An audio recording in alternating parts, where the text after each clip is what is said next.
Αυτό που πράγματι γνωρίζουμε λέει και για τα οποία μπορούμε να μιλήσουμε, γνωρίζουμε ότι το καθεστώς του Άσαντ έχει το μεγαλύτερο πρόγραμμα χημικών όπλων σε ολόκληρη τη Μέση Ανατολή. Γνωρίζουμε ότι το καθεστώς έχει χρησιμοποιήσει αυτά τα όπλα πολλές φορές αυτά τα χρόνια και τα χρησιμοποίησε σε μικρότερη κλίμακα, αλλά τα χρησιμοποίησε εναντίον του ίδιου του λαού.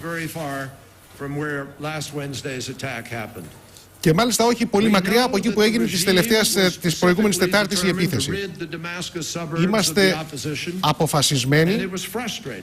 Ήταν αποφασισμένο το καθεστώς Άσαντ να διώξει τους αντάρτες από τα προάστια της Δαμασκού και επειδή δεν το κατάφερε να χρησιμοποιήσει τα χημικά όπλα.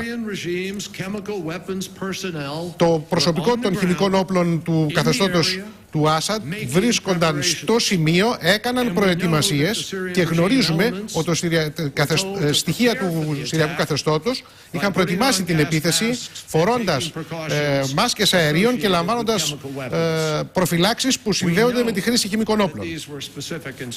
Γνωρίζουμε ότι αυτό έγινε κατόπιν συγκεκριμένων εντολών.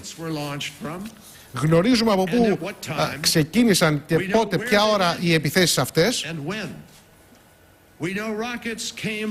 Ξέρουμε ότι αυτές οι οβίδες ξεκίνησαν από περιοχές που ελέγχονται από το καθεστώς και έπεσαν σε σημεία που ήταν υπό τον έλεγχο των ανταρτών. Γνωρίζουμε, όπως γνωρίζει και ο κόσμος ολόκληρος, ότι 90 λεπτά αργότερα ξέσπασε κόλαση στα κοινωνικά δίκτυα.